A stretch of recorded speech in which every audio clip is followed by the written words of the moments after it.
Assalamualaikum warahmatullahi wabarakatuh. Salam sejahtera bagi kita semua. Selamat bergabung kembali di kelas laboratorium pengantar akuntansi. Saat ini kita akan masuk ke materi mengenai neraca lajur sampai dengan laporan keuangan. Nah, di sini saya akan menjelaskan dulu sedikit mengenai neraca lajur. Neraca lajur merupakan alat bantu yang dibuat oleh perusahaan dalam penyusunan laporan keuangan.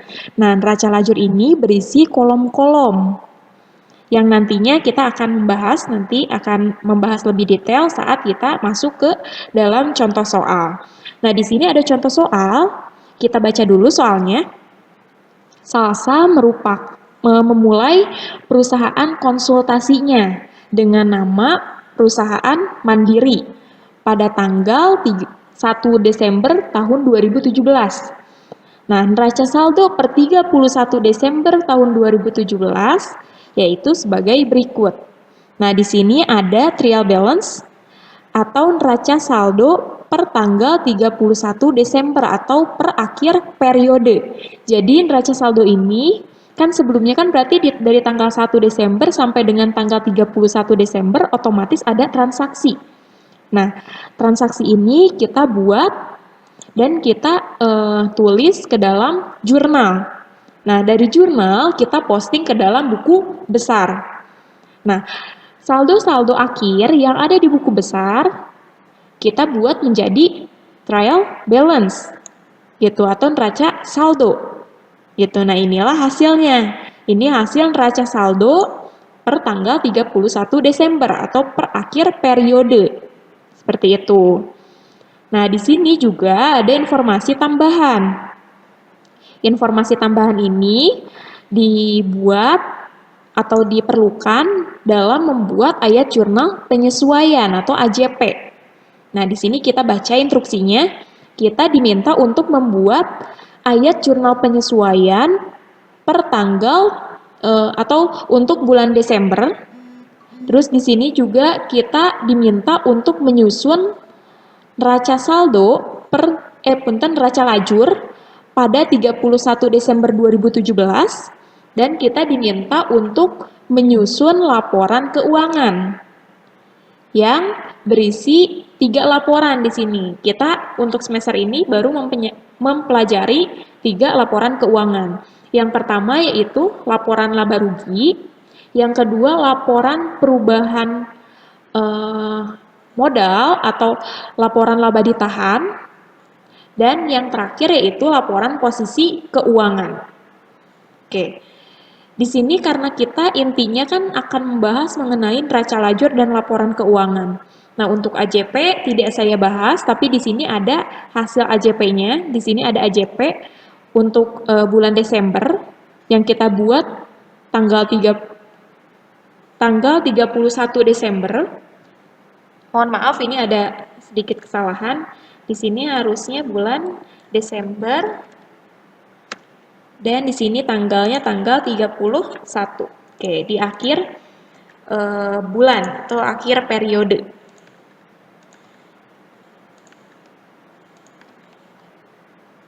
Oke. Nah, di sini kita berarti di sini sudah mempunyai jurnal penyesuaian nih. Nah, sekarang baru kita lanjut ke neraca lajur. Nah, dilihat di sini untuk kolom neraca lajur itu bahasa Inggrisnya worksheet. Nah, di sini. Nah, untuk judulnya tetap sama, jangan lupa nama perusahaan. Judulnya ini mengenai apa? Ini kan berarti worksheet ya. Berarti tinggal masukkan worksheet. Nah, di sini tanggal untuk bulan apa? Berarti kan di sini untuk bulan Desember tahun 2017. Berarti masukkan di sini Desember 2017. Nah, isi dari neraca lajur atau worksheet yaitu ada kode akun atau nomor akun di sini. Terus ada nama akun. Terus di sini ada trial balance atau neraca saldo sebelum disesuaikan. Nah, di sini ada adjustment entries atau adjusting entries. Nah, ini merupakan ayat jurnal penyesuaian. Di sini ada adjusted trial balance atau neraca saldo disesuaikan. Di sini ada kolom income statement atau laporan laba rugi, dan yang terakhir ada statement of financial position atau laporan posisi keuangan. Nah, jadi di sini untuk neraca lajur berisi 10 kolom. 10 kolom ditambah dengan nama akun dan kode akun, seperti itu. Nah, untuk nama akun dan kode akun, kalian nanti masukkan semua nama akun dan kode akunnya yang disediakan di soal, atau mungkin ada akun baru atau akun tambahan, berarti tinggal kalian masukkan juga di sini, sesuaikan dengan urutannya, sesuai dengan kode akunnya, mulai dari 1 sampai dengan ke 5 atau 6. Di sini untuk expense, di sini 6, itu tidak masalah. Kodenya 6, tidak masalah. Yang penting harus sesuai urutan. Nah, di sini juga nama akunnya dicantumkan. Nah, setelah itu kalian masukkan trial balance. Trial balance ini, trial balance di akhir periode atau yang sudah dibuat atau saldo-saldo yang ada di buku besar, masukkan ke trial balance. Atau kalau tadi kan di soal udah enak tuh, udah ada trial balance-nya per akhir periode. Nah, berarti kalian masukkan ke neraca lajur, sesuaikan. Nah, ini kan 100, cash 100, masukkan. Berarti di sini debit 100. Terus di sini ada debit lagi 60 juta, berarti di sini debit 60 juta. Nah, jadi sesuaikan dengan soal atau hasil dari buku besar. Nah, di sini penulisannya tetap sesuai dengan saldo normal. Itu. Jadi sesuaikan dengan saldo normal. Dan hasilnya harus balance di sini. Oke, sudah selesai dimasukkan trial balance. Tapi ingat di sini ya, trial balance akhir periode. Saya ingatkan lagi, trial balance akhir periode. Nah, setelah dimasukkan, berarti kolom ini sudah terisi. Nah, kita lanjut ke kolom adjustment entries atau adjusting entries. Nah, di sini dapatnya dari mana? Nah, dapatnya dari AJP. Nah, di sini contoh supplies expense. Nah, berarti di sini debit 2.900.000, maka kita masukkan supplies expense. Nah, di sini debit. Nah, debit di kolom adjustment entries atau adjusting entries debit 2.900.000. Terus masukkan lagi supplies kredit. Nah, berarti kita cari supplies. Di sini. Supplies posisinya kredit 2.900.000. Jadi kalau ini kita sesuaikan dengan AJP-nya. Debit kreditnya sesuaikan. Jadi ini tinggal dipindahkan ke sini. Gitu. Nah, tapi terkadang ada juga nih yang contoh, ada yang service revenue-nya itu ada dua transaksi. Nah, kalian tinggal masukin jumlahnya aja. Misal, itu service revenue-nya kan ada dua transaksi di AJP. Nah, kalian tinggal jumlahkan, masukkan ke sini. Nah, tapi kalau mau cari aman, boleh mau dirinci juga gak apa-apa. Misal yang A, atau transaksinya apa nih? Biasanya kan pakai huruf ya. Nah, misal yang A apa, yang B apa. Nah, itu boleh kayak gitu. Pokoknya mau dirinci tidak apa-apa. Dijumlah pun tidak masalah, tapi sebenarnya nantinya itu kalau kalian di dunia kerja pasti dijumlah gitu.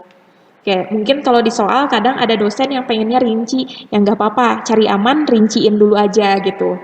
Oke, nah di sini untuk adjustment entries atau adjusting entries, hasilnya pun di sini harus balance, harus sama dengan AJP-nya di sini, harus sama. Oke, kalau sudah selesai, karena kan ini cuma pindah-pindahin aja ya ke neraca lajur. Nah, kalau sudah selesai, baru kita masuk ke adjusted trial balance. Nah, jadi di sini neraca saldo disesuaikan. Jadi hasil penyesuaian nih. Nah, sekarang kita masuk ke cash dulu. Di sini untuk cash itu 100 juta di trial balance debit. Nah, di sini nggak ada adjustment-nya kan? Nah, berarti tinggal kita copy aja atau tinggal kita pindahkan. Gitu. Jadi tinggal kita pindahkan. Oke, di sini 100 juta. Berarti yang adjusted trial balance-nya juga 100 juta. Karena tinggal dipindahkan di sini karena adjustment entries-nya itu tidak ada, kosong. Nah, berarti tinggal kita pindahkan saja. Sesuai dengan kolomnya di sini debit, berarti di sini pindah juga di debit. Nah, setelah itu kita masuk ke account receivable. Di sini ada debit untuk trial balance-nya dan di adjustment atau di adjusting-nya juga ada debit. Nah, kalau debit ketemu debit maka ditambah. Kalau misal ternyata posisi adjustment itu ada di kredit, maka dikurangi. Jadi debit ketemu debit ditambah, debit ketemu kredit dikurang. Kredit ketemu kredit ditambah, kredit ketemu debit dikurangi. Hasilnya disimpan sesuai dengan saldo normal. Nah, berarti kan untuk account receivable saldo normalnya di debit karena dia termasuk kelompok aset. Nah, maka masukkan di debit di sini. Nah, tapi kita lihat berapa nih. Nah, di sini kan debit ketemu debit, berarti dijumlahkan. Nah, berarti di sini tinggal kita catat jumlahnya 68 juta. Nah, sekarang yang supplies. Nah, di sini ada debit 4 juta. Terus di sini ada kredit. Debit ketemu kredit dikurangi, diselisihkan. Nah, hasilnya simpen di mana? Karena supplies itu akun aset, kelompok aset, maka kita simpan di debit sesuai dengan saldo normalnya. Pokoknya untuk trial balance, adjusted trial balance sesuai dengan saldo normalnya simpannya. Oke, selanjutnya prepaid insurance. Debit 6 juta, kredit 500.000. Maka kita selisihkan 5.500.000, simpannya di debit karena saldo normalnya di debit. Nah, selanjutnya untuk equipment. Equipment di sini kosong. Nah, berarti tinggal kita pindahkan yang 24.800.000. Tinggal pindah ke adjusted trial balance. Selanjutnya, di sini kosong trial balance-nya, tapi ada adjustment kredit 2.480.000. Nah, maka yang masuk ke adjusted trial balance yaitu 2.480.000. Posisinya di mana? Sesuai dengan saldo normalnya. Di sini kredit. Nah, berarti untuk akumulasi walaupun dia aset, tapi dia akun kontrak. Dia posisinya di kredit. Sekarang untuk selanjutnya seperti itu nanti. Jadi kalau debit ketemu debit di jumlah, kredit ketemu kredit di jumlah, debit ketemu kredit atau kredit ketemu debit berarti diselisihkan. Nah, nanti masuk ke trial balance, adjusted trial balance sesuai dengan saldo normalnya. Nah, di sini pun harus balance, harus sama antara debit dan kredit. Seperti itu. Nah, untuk selanjutnya kita masuk ke kolom income statement. Yang masuk ke dalam kolom income statement yaitu hanya pendapatan atau revenue dan beban atau expense. Gitu. Hanya pendapatan dan beban-beban yang masuk income statement. Atau cara gampangnya, kalau ada kode akun, Berarti akun 45 atau 46 ini masuk semua ke income statement. Gitu. Jadi akun kepala 4 dan kepala 5 atau kepala 6 masuk ke income statement. Pokoknya pendapatan dan beban semua masuk income statement. Nah, di sini otomatis tidak balance hasilnya. Sini nggak balance, tidak masalah. Memang seharusnya tidak balance. Nah, untuk selanjutnya, ini untuk kolom income statement yang masuk ke income statement hanya ini saja. Nah, sekarang kolom statement of financial position yang masuk ke dalam kolom statement of financial position yaitu aset, satu aset, dua kewajiban atau liabilitas, dan yang ketiga equity atau modal. Nah, semua masuk statement of financial position. Jadi kalau gampangnya nih, kepala 1, kepala 2, dan kepala 3 semua masuk ke statement of financial position sampai kepala 3, karena tadi kepala 4 dan kepala 6 atau kepala 5 masuknya ke income statement. Seperti itu. Nah, nanti baru dijumlah lagi. Otomatis memang tidak balance. Memang tidak balance, tidak masalah. Nah, tapi kalian harus selisihkan nih.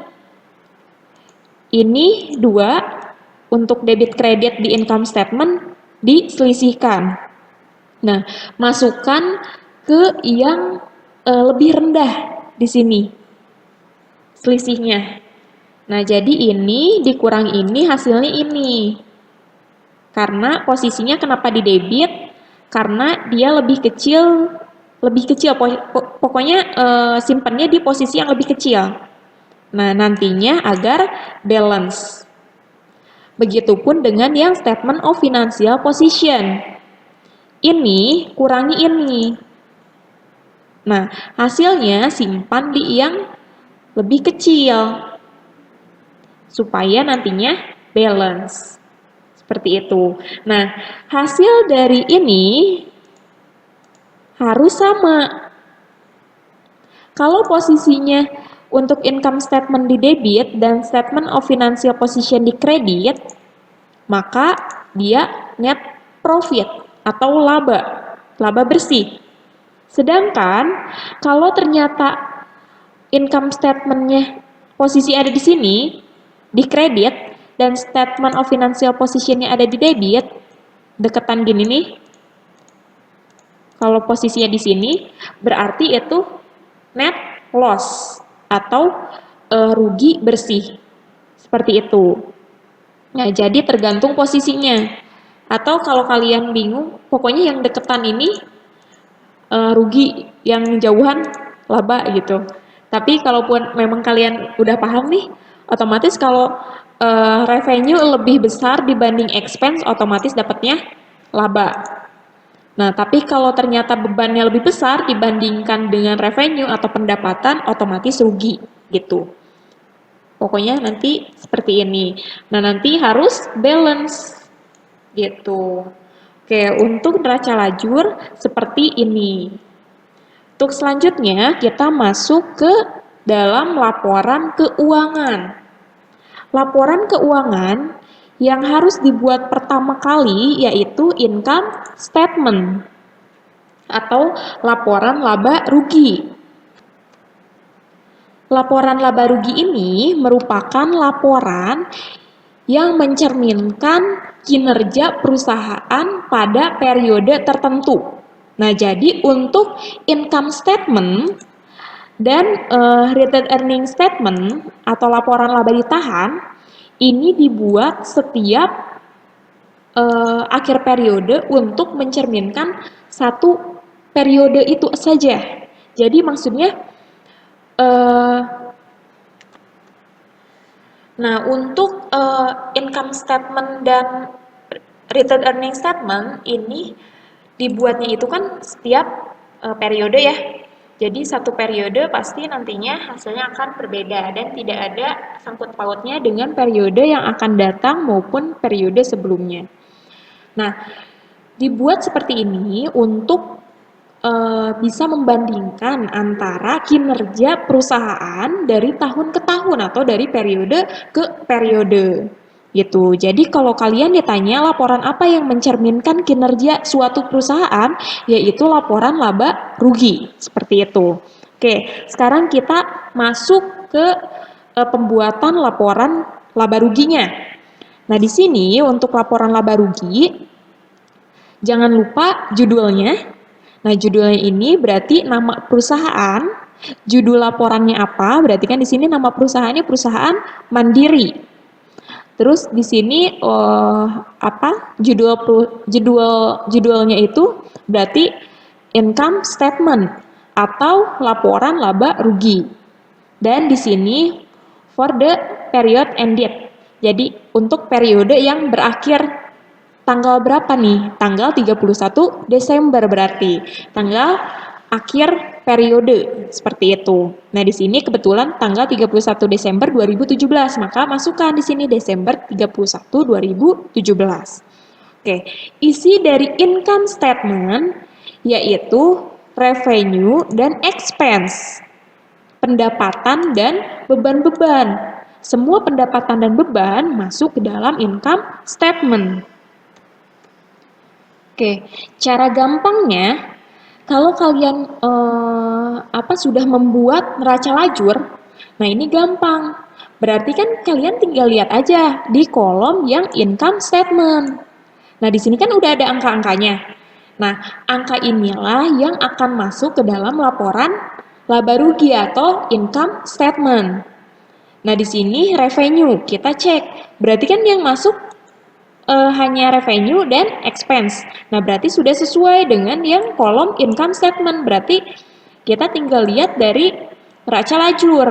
Nah, ini semua berarti masuknya ke laporan income statement. Nah, di sini untuk kredit, posisi kredit ini kan berarti pendapatan. Debit di sini berarti beban-beban. Nah, artinya posisi yang kredit, misal posisi kreditnya ada dua. Nah, berarti revenue-nya itu terdiri dari dua tersebut, dua akun tersebut. Nah, posisi di sini kebetulan hanya ada satu. Maka yang kita masukkan hanya satu, yaitu service revenue. Nah, di sini service revenue-nya 43.300.000. Nah, saya ingetin ya, di sini untuk laporan keuangan itu tidak ada yang namanya debit kredit ya. Nah, terkadang banyak mahasiswa yang salah persepsi. Maksudnya, saya kan posisinya di sini. Nah, terkadang mahasiswa tuh bingung, ini maksudnya apa? Berarti posisinya di kredit. Nah, ini salah. Maksudnya ini itu hanya untuk penyusunannya aja. Seperti itu biar lebih rapih. Seperti itu ya. Nah, di sini untuk service revenue berarti kita lihat dari sini. Service revenue tinggal kita pindahkan. Nah, karena pendapatannya hanya satu, berarti sudah selesai sampai sini. Nah, selanjutnya kita masukkan expense. Nah, expense-nya berarti yang ini. Nah, dirinci satu-satu. Dari supplies expense sampai dengan utilities expense, masukkan ke sini. Dengan jumlahnya yang kita ambil yaitu yang ini. Gitu. Nah, masukkan ke sini. Oke, untuk total expense, nah berarti nanti dijumlahkan sebagai pengurang, sifatnya sebagai pengurang. Nah, nanti dari service revenue atau dari revenue dikurangi expense, barulah itu hasilnya net profit atau net loss. Kalau posisinya lebih besar revenue, berarti otomatis dia profit gitu. Nah, sedangkan kalau ternyata lebih besar expense dibanding revenue, artinya dia loss atau rugi. Nah, kebetulan di sini posisinya laba. Seperti itu. Oke, untuk selanjutnya. Nah, saya mau ngingetin lagi nih, untuk ini tinggal di copy dari ini aja ya, tinggal dipindahkan dari adjusted trial balance. Pokoknya yang masuk ke sini hanya pemindahan dari adjusted real balance, tidak perlu dijumlah lagi. Jadi cukup dipindahkan saja, gitu. Oke, kita masuk ke laporan selanjutnya, yaitu laporan laba ditahan. Karena dia bentuknya di sini ada saham, berarti otomatis PT sebenarnya. Nah, di sini modalnya itu berupa modal saham. Kalau modal saham otomatis PT. Berarti yang harus kita buat yaitu laporan laba ditahan. Tapi kalau ternyata bentuknya perorangan, berarti yang kita harus buat yaitu laporan perubahan modal. Seperti itu. Nah, contohnya di sini ada PT. Berarti di sininya laporannya yaitu laporan laba ditahan atau return earning statement. Nah, perhatikan juga di sini tetap ya untuk periode yang berakhir. Tanggalnya tanggal akhir periode 31 Desember 2017. Nah, oke, yang masuk ke dalam laporan laba ditahan yaitu ada laba ditahan awal atau beginning retained earning, terus ada net profit or net loss, ada dividen. Nah, di sini kita masukkan, kita lihatnya itu cukup yang ini saja, yang ini saja, 2. Ditambah dengan yang ini. Oke, kita masukkan nih. Retained earning awal, berarti laba ditahan awal. Yang kita lihat yaitu yang ada di sini. Nah, di statement of financial position yang ada di neraca lajur, 20 juta. Oke, berarti kita masukkan 20 juta. Net profit atau net loss dapatnya dari yang laporan sebelumnya, laporan income statement. Nah, di sini laporan laba ditahan masuk ke sini. Kebetulan ini net profit. Gitu. Terus dividen. Di sini lihatnya dari statement of financial position yang ada di neraca lajur. Di sini ada 4 juta, berarti masuk di sini 4 juta. Nah, di sini kalau dividen dia otomatis sebagai pengurang. Sedangkan kalau untuk net profit itu menambah, sedangkan kalau net loss juga mengurangi, gitu. Nah, di sini berarti kalau net di sini kan ada peningkatan ya. Peningkatan laba ditahan atau penambahan laba ditahan berapa. Nah, di sini tinggal diselisihkan karena dia dapatnya net loss. Terus di sini ada 4 juta dividen. Berarti tinggal diselisihkan, hasilnya masuk ke peningkatan. Nah, tapi kalau ternyata di sini net loss, berarti otomatis ini sebagai pengurang juga. Berarti ini dijumlahkan. Nah, nantinya di sini bukan peningkatan, tapi penurunan retained earning. Seperti itu. Nah, kalau misal posisinya ternyata net profit hanya 3 juta, misal hanya 3 juta, sedangkan dividen ada 4 juta. Nah, berarti di sini ada tetap penurunan. Sebesar berapa? Sebesar 1 juta. Seperti itu. Itu ya. Jadi sekarang di sini posisinya dia sebagai penambahan nih. Penambahan berarti endingnya berarti tinggal dijumlahkan. Kalau dia sebagai pengurang di sini hasilnya sebagai pengurang maka tinggal diselisihkan. Nah, di sini kebetulan ada peningkatan, berarti di sini endingnya itu ada tinggal dijumlahkan 40 juta, hasilnya 40.920. Seperti itu. Oke. Setelah 2 laporan ini selesai, baru kita membuat laporan keuangan yang ketiga, yaitu Statement of Financial Position. Untuk judul, tetap nama perusahaan. Judulnya apa? Berarti di sini Statement of Financial Position. Dan di sini per tanggal 31 Desember 2017 atau cukup masukkan saja tanggalnya. Tidak perlu menggunakan for the month ended, atau tidak perlu menggunakan untuk periode yang berakhir. Jadi untuk statement of financial position cukup dengan mencantumkan tanggalnya saja. Karena kalau nanti kalian posisinya nulisnya kayak gini berarti itu nanti salah. Kenapa? Karena kalau ini itu mencerminkan satu periode yang sudah dijalani gitu. Jadi kan kalau untuk income statement sama retained earning statement ini mencerminkan untuk satu periode, artinya mencerminkan dari tanggal 1 Desember sampai dengan tanggal 31 Desember. Nah, sedangkan kalau ini statement of financial position ini merupakan posisi per tanggal 31 Desember itu posisinya seperti ini.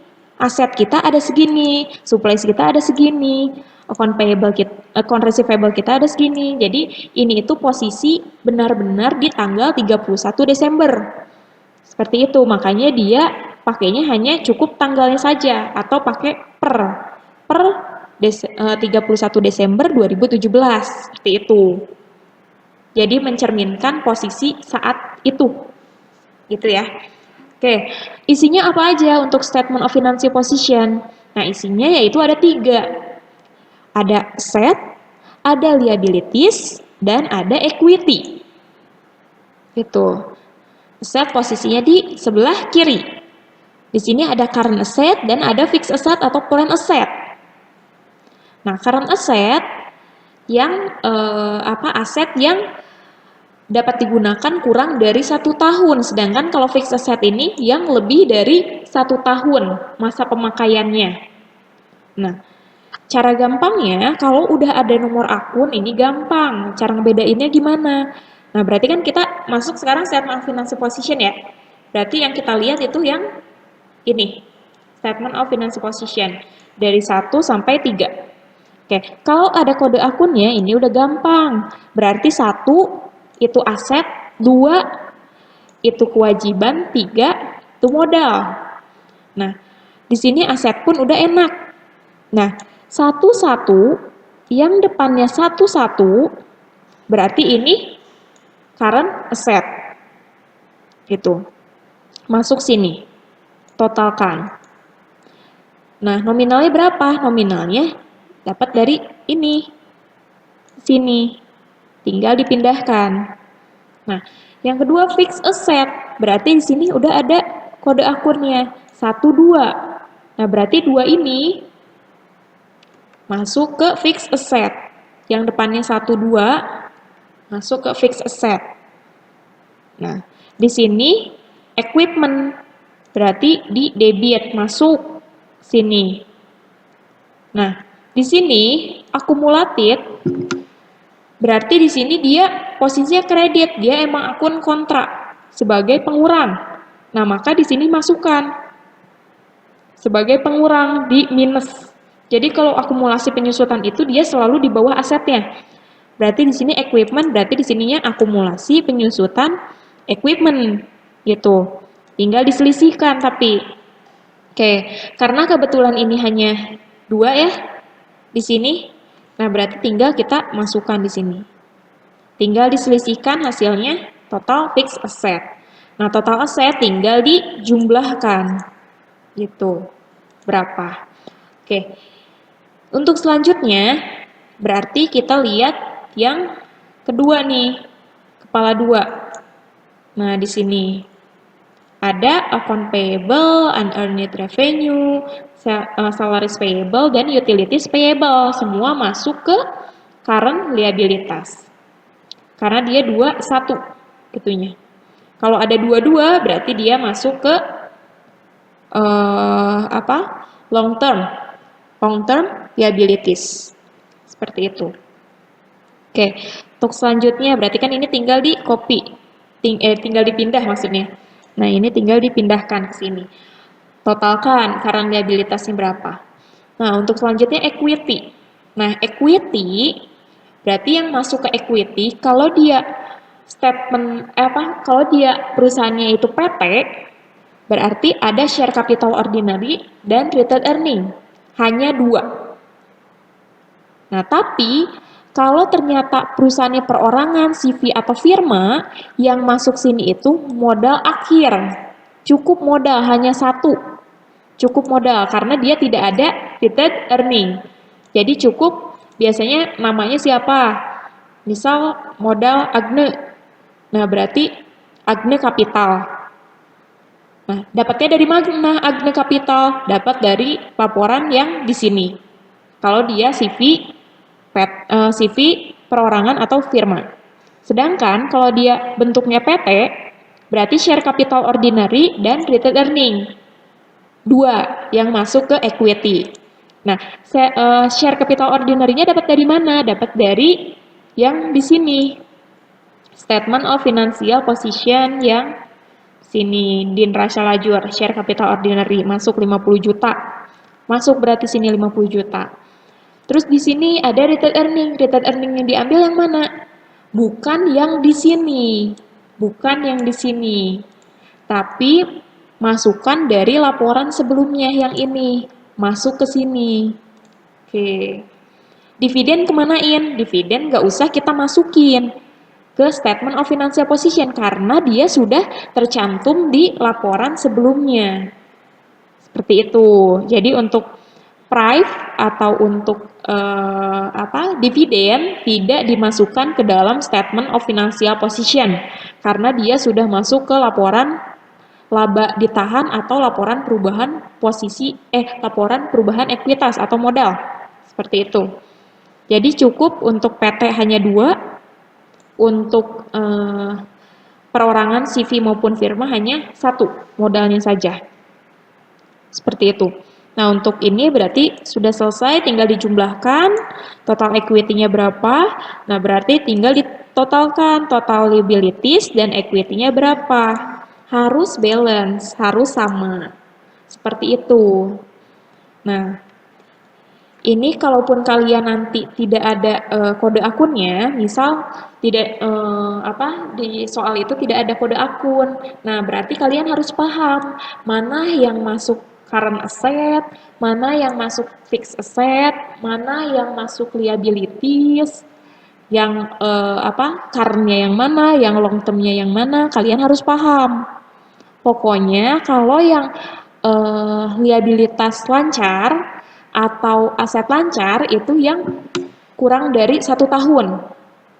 Sedangkan yang long term itu yang jatuh temponya lebih dari 1 tahun. Atau kalau yang fixed asset atau plan asset berarti itu yang jangka waktunya lebih dari 1 tahun. Dan selalu ada penyusutannya, akumulasi penyusutannya. Kecuali tanah. Seperti itu. Oke, setelah selesai berarti sudah beres nih. Kita sudah membuat laporan keuangan. Biasanya untuk semester ini cukup 3 laporan keuangan. Baik, demikian penjelasan untuk materi neraca lajur sampai dengan laporan keuangan.